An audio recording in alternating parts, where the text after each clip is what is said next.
I'm Jeff Philbin, and this is Dinner Diaz with ideas for dinner, or rather, cena. Today, we're bringing you our favorite recipes to celebrate Italian Food Day. From a Tuscan pasta to a homemade ravioli, even a hearty salad. Plus, we're creating our own calzone.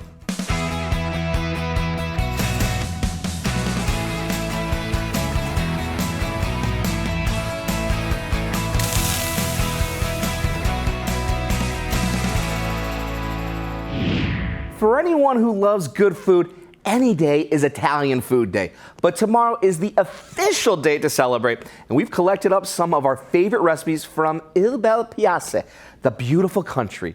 Our first idea for dinner comes from Andrea Messina. She learned Italian cooking from her grandmother, preserving her handwritten recipes in a book titled At the Table. She runs Gourmet Grocery, Joe & Sons, and took us on a trip to Tuscany for chicken with sun-dried tomatoes and spinach.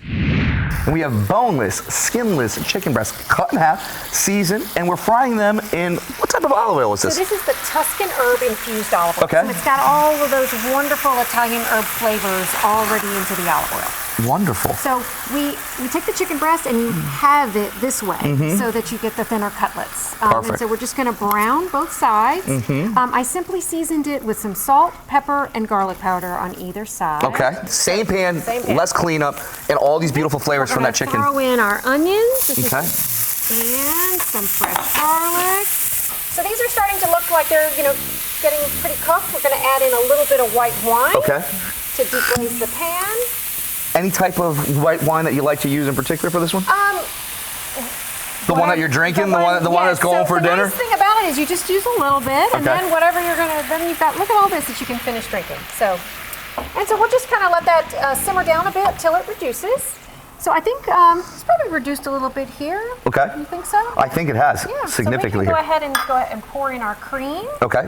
I'll let you go ahead and do that. We're going to go all the way in? Yep, go ahead and put it all in. And so we're going to go ahead and throw in these sun-dried tomatoes as well.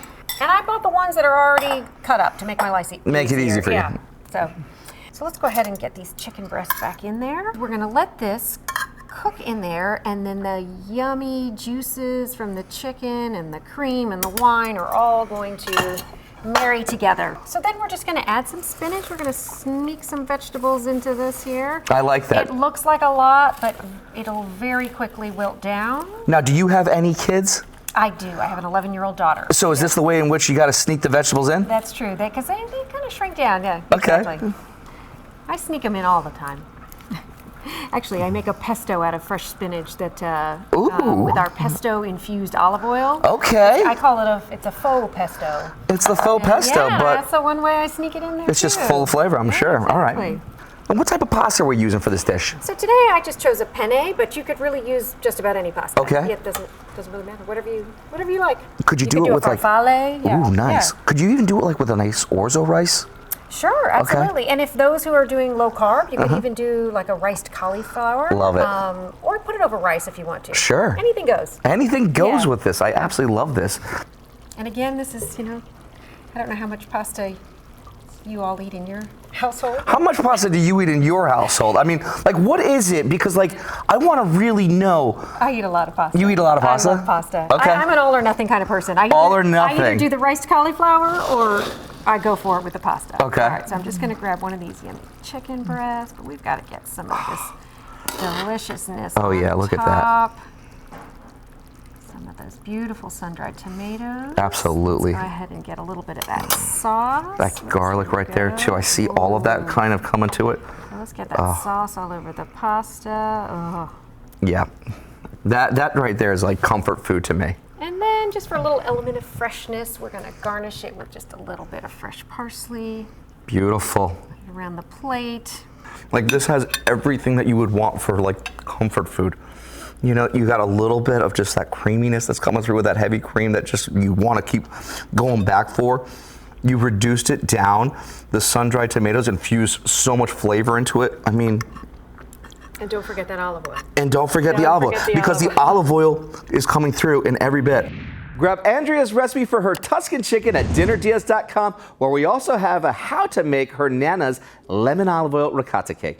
When we come back, Italian Food Day deliciousness continues as we reveal a recipe for ravioli. Ahead on Dinner Diaz.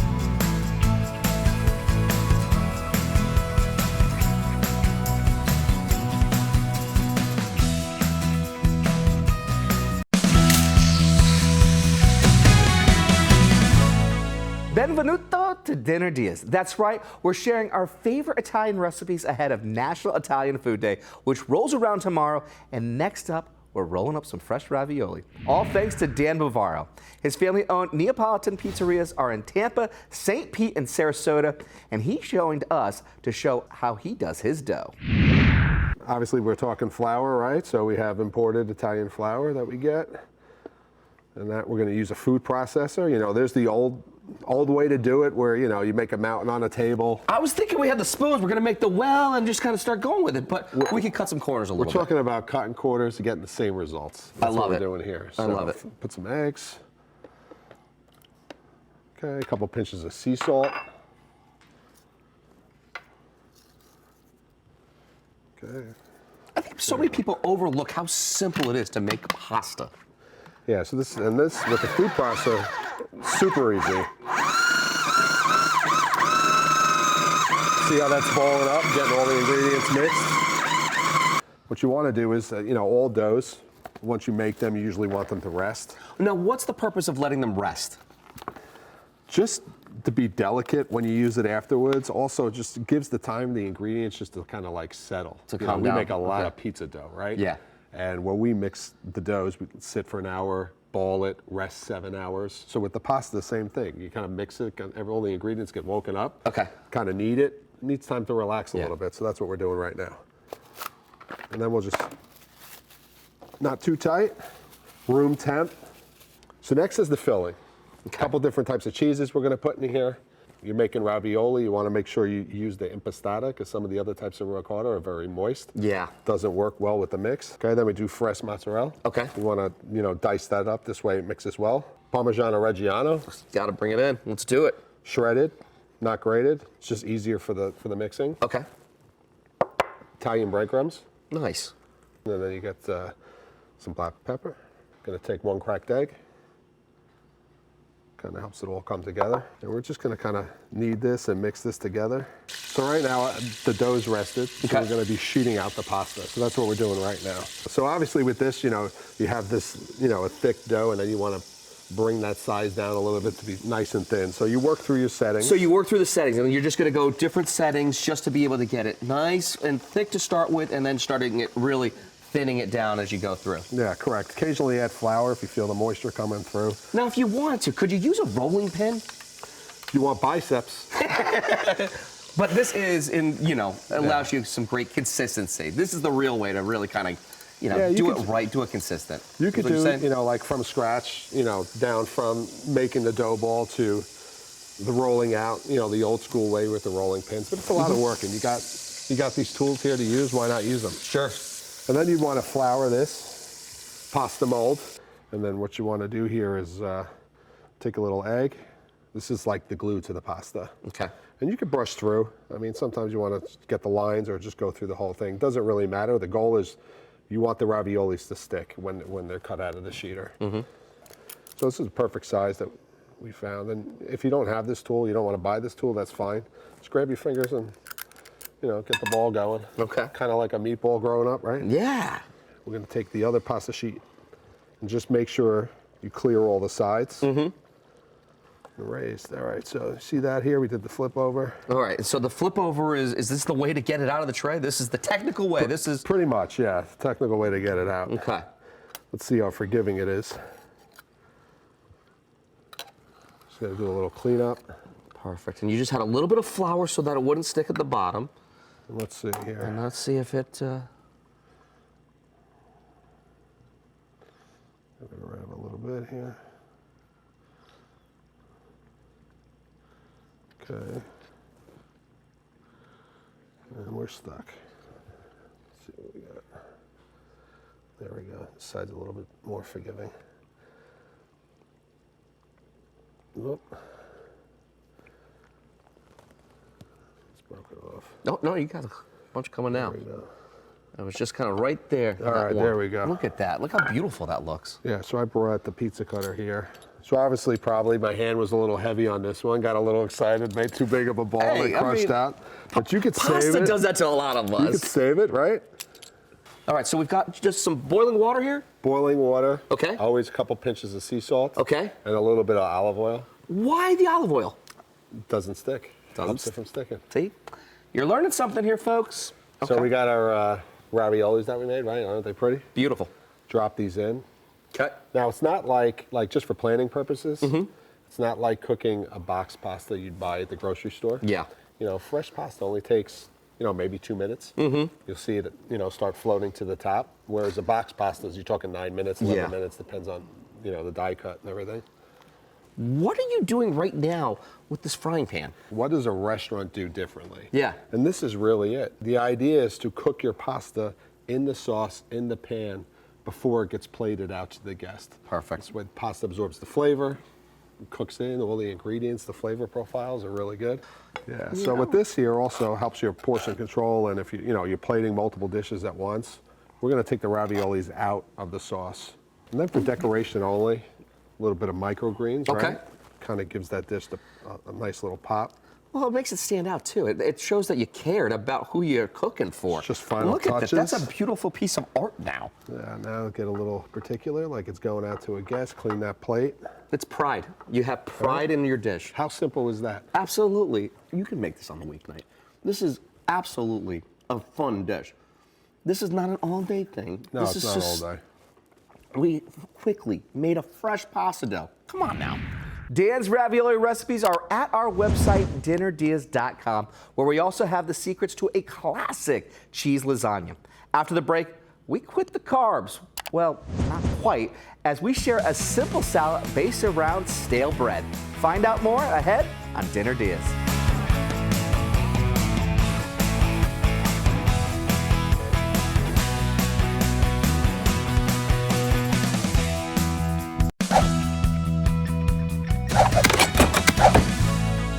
Welcome back to Dinner Dias, eating our way around Italy today as we bring you a selection of recipes in honor of tomorrow's National Italian Food Day. And also because they're just delicious ideas for dinner, which is what this show is all about. Next up, a dish originating from Umbria and brought to us by Chef Caitlin Dangaren. She's the executive chef at Bistro at the Sarasota Art Museum of Ringling College, but got her start at West Village upscale Italian restaurant Del Anima. And she joined us to make a bread salad called panzanella.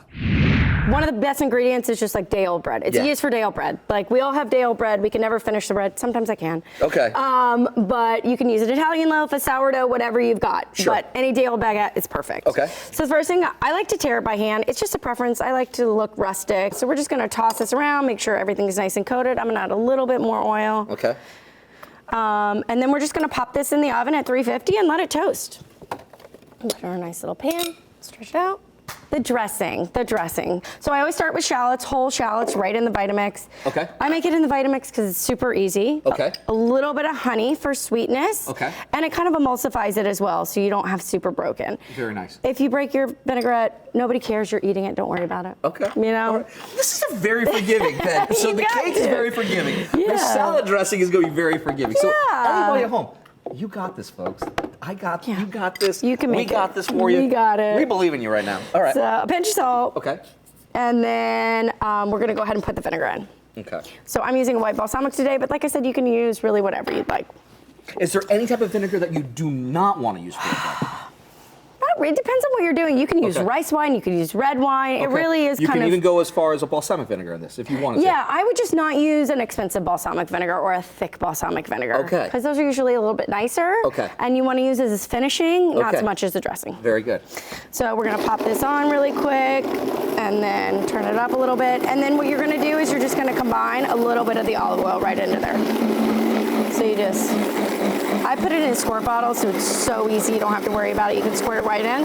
But if you're doing it out of a jar or something like that, just make sure you put it in a little slowly. You don't want to put it all in at once because then that'll break your dressing. But again, don't worry too much about it if it does break. So let's talk about the tomatoes. For the panzanella salad, I cut them, like this size, and I like to use a little bit of it's Maldon salt, so it's crunchy sea salt, and I salt them ahead of time because the best thing about the panzanella is you're using this old bread, so it's gonna soak up a lot of the juice. So you want the tomatoes to kind of drop a little bit of their juice before we combine everything into it. And then we will move on to the melon. Okay. So melon, I love melon. Watermelon in the summer is great. And And I love to eat melon ball melon because I just think it's fun. It's a different way. People are always excited to see it. So I'm going to show you how to melon ball. All right, please. Very easy, very It's easy. very cool.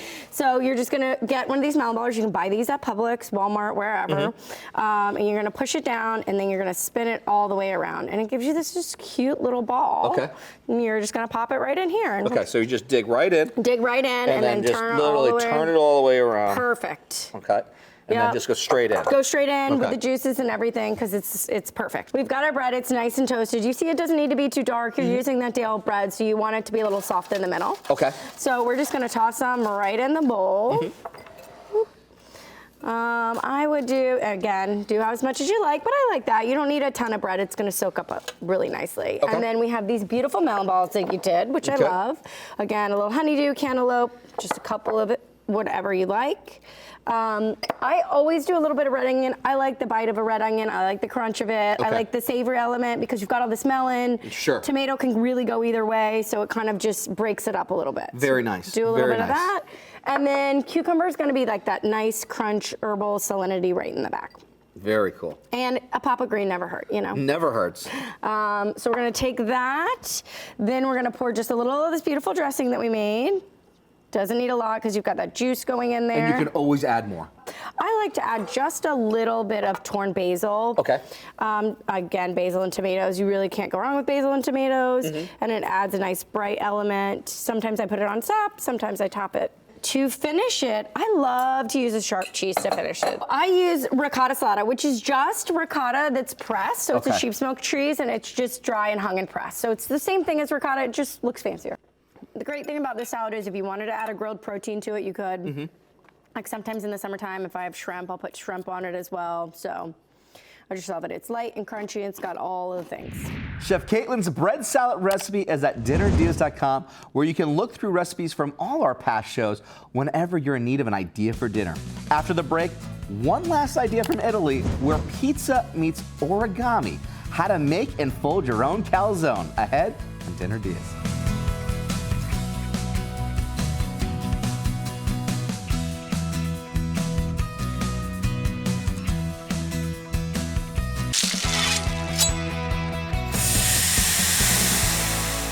Welcome back to Dinner Diaz, getting you ready for not just dinner, but National Italian Food Day tomorrow, sharing some of our favorite recipes from the country that brought us pizza, pasta, and Parmesan.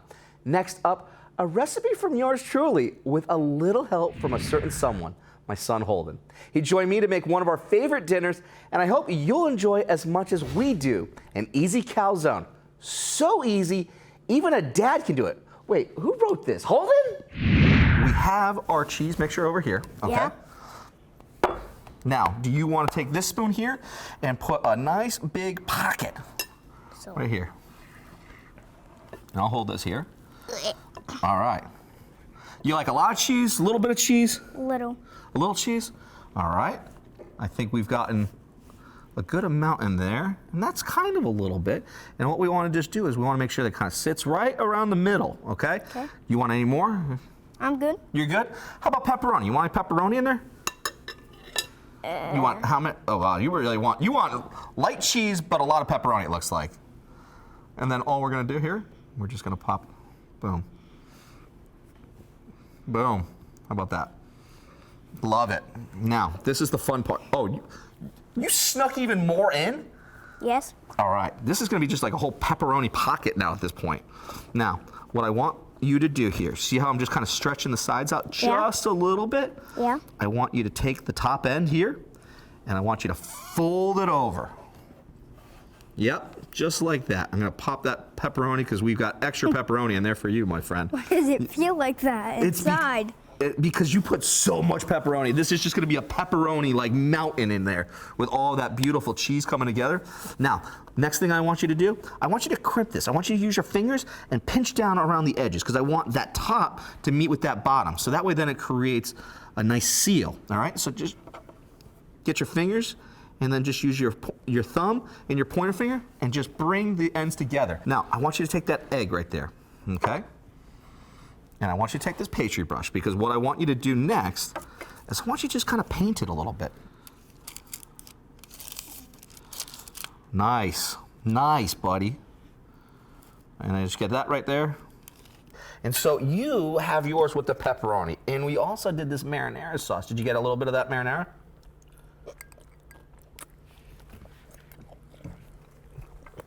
Better with the sauce, better without? They're soft.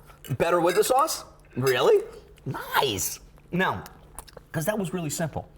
San Marzano tomatoes, onions, garlic, little oregano, salt, pepper, olive oil, and then some fresh basil at the end. You taste all that freshness from that basil. Doing it at the end, chef's kiss right there. Now, because now you know how to make a marinara sauce and now you know how to make this calzone, are you making it every night now at the house? Maybe. All right, I'm stealing a bite off your plate on this one here too, man, friend. I want to see how you do with your pepperoni. All right. Your pepperoni is that much better than mine. Okay.